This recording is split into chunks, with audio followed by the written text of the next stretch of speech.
Rana,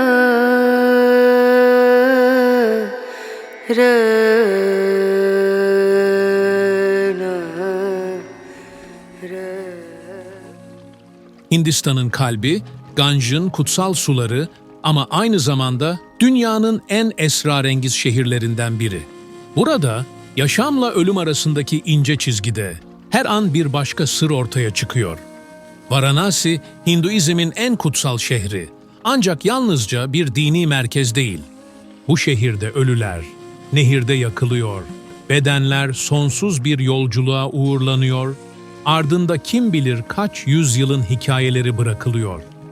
Ve o sokaklar, dar, labirent gibi yollar, sizi sadece bir fiziksel yolculuğa değil, zamanın derinliklerine de götürür. Her köşe, her taş, binlerce yıllık bir hikayeyi anlatır. Eğer bu gizemi çözmeye hazırsanız, daha fazlasını keşfetmek için videomuza başlayalım. Varanasi, Hindistan'ın en eski yerleşimlerinden biri olup, Hinduizmin en kutsal şehri olarak kabul edilir.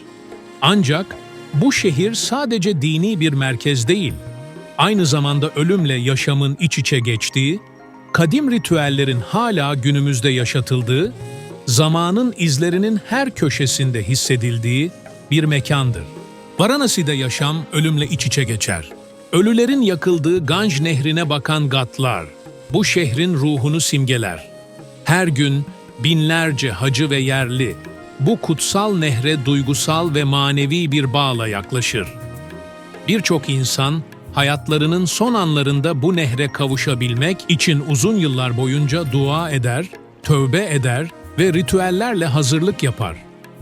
Ganj, Varanasi'nin kalbi ve ruhudur. Bu kutsal nehrin kenarındaki gatlarda her gün binlerce yılın kültürel ritüelleri gerçekleştirilmektedir. Bu nehir, Hindular için sadece bir su kaynağı değil, aynı zamanda ölüm sonrası kurtuluşun yolu olarak kabul edilir. Nehrin suları, insanlar için temizlenmek ve ruhlarının arınması için bir fırsat sunar. Her sabah, binlerce insan bu kutsal nehirde yıkanmak için sabah namazını yapar. Ancak Ganj'ın karanlık yüzü, sadece temizlenmek değil, ölülerin yakılması ve bedensel dünyanın son bulmasıyla da ilgilidir. Ganj kıyılarındaki gatlarda, ölülerin yakılma törenleri her gün rutin bir şekilde yapılır. Bu törenler, binlerce yılın birikimini ve Hinduizmin ölüm sonrası yaşam anlayışını gözler önüne serer. Ölülerin yakıldığı ateşin kıvılcımları gökyüzüne doğru yükselirken, ardında bir sonu ve bir başlangıcı simgeler. Bu ritüellerin her biri hem bir huzur hem de bir korku barındırır.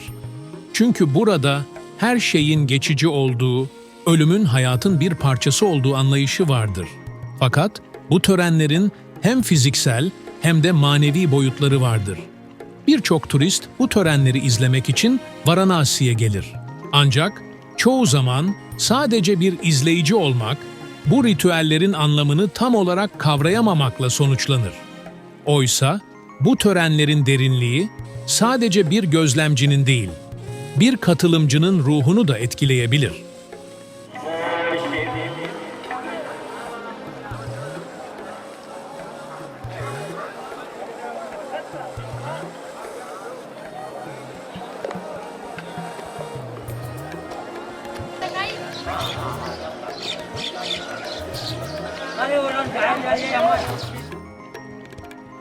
Varanasi'nin dar sokakları, labirent gibi bir yapıya sahiptir. Bu sokaklar, binlerce yıllık bir tarihin izlerini taşıyan mistik bir atmosferle doludur. Dar ve kıvrımlı caddelerde yürürken, hem geçmişin hem de günümüzün izlerini bir arada hissedersiniz. Sokaklar, eski tapınaklar, pazarlar, restoranlar ve tapınak rahiplerinin günlük hayatlarını sürdürdüğü mekanlarla doludur. Ancak her köşe başında bir sır gizlidir. Hava kararmaya başladığında bu sokaklar daha da gizemli hale gelir. Geceyle birlikte tapınakların ve gatların ışıkları yavaşça sönmeye başlar, yerini loş bir karanlık alır. Karanlık, Varanasi'nin özüdür. Burada Zamanın ne kadar geçip gittiği bilinmez. Ancak bu sokaklarda kaybolan bir kişi sadece fiziksel değil, manevi bir yolculuğa da çıkmış olur.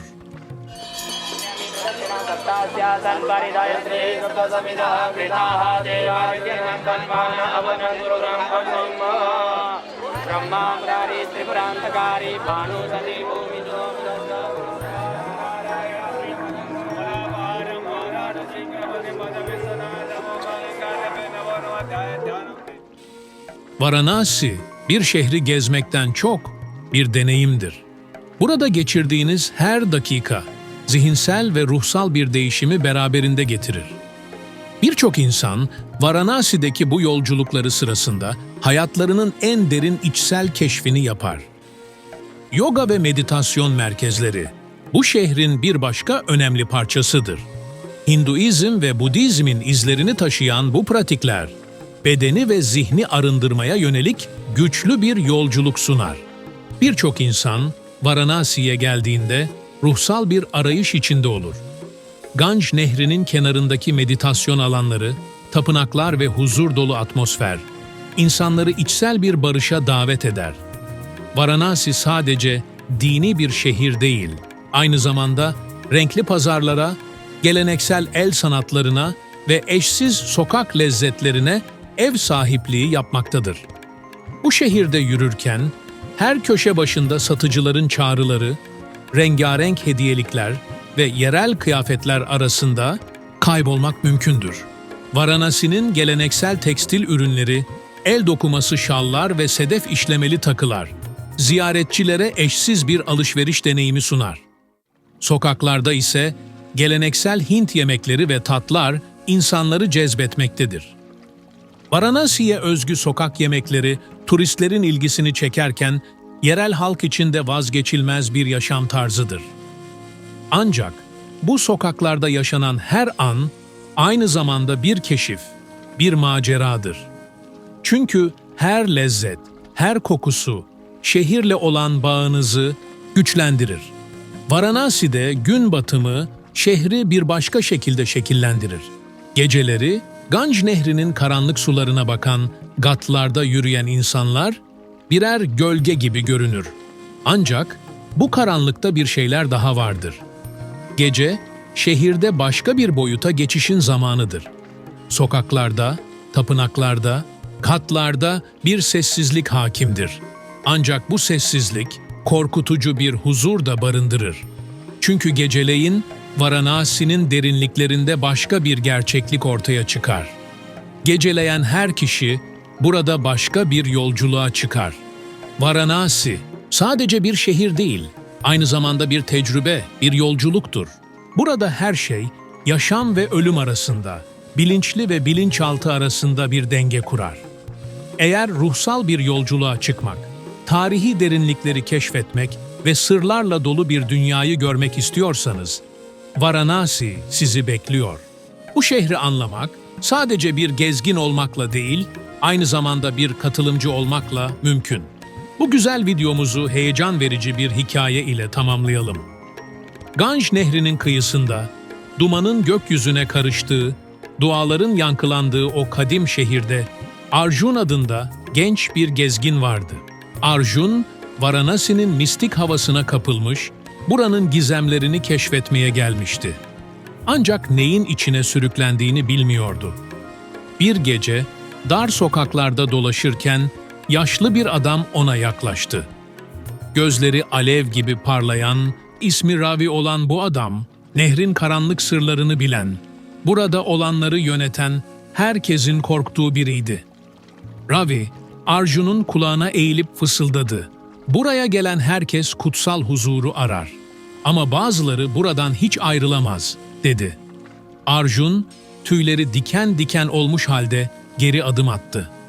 Ancak Ravi'nin sözleri doğruydu. Bu şehirde bir şeyler farklıydı. Kaybolan gezginler, hiç geri dönmeyen turistler, geceleri duyulan garip sesler. Cesaretini toplayan Arjun, ertesi gün Ganj kıyısında bir ayin izlerken yaşlı bir kadının ağlayarak bir şeyi işaret ettiğini gördü. Gözleriyle takip ettiğinde Suda yavaşça sürüklenen bir şey fark etti ve o an anladı. Varanasi sadece kutsal bir şehir değildi. Aynı zamanda karanlık sırlarla doluydu. Arjun buradan sağ çıkıp çıkamayacağını bilmeden, Ravi'nin lanetli fısıltıları kulaklarında çınlarken bu gizemli şehri dolaşmaya devam etti. Arjun'un bu kaderi oldu ve o son kez dar bir sokakta yürürken görülmüştü. Arjun'dan bir daha haber alınamamıştı. Günün her anı, ölü kokuları yükselen bu kasvetli şehir, Arjun'un sonu olmuştu. Varanasi'nin gizemli dünyasına birlikte adım attık.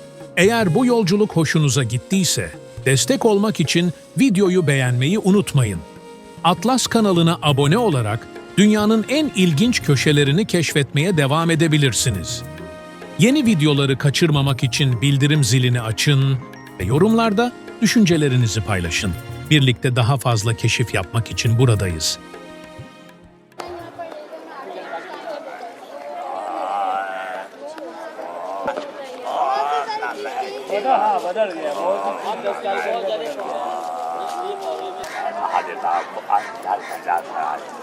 Om Namah Shivaya. Om Namah Shivaya. Om Namah Shivaya. Om Namah Shivaya. Om Namah Shivaya. Om Namah Shivaya.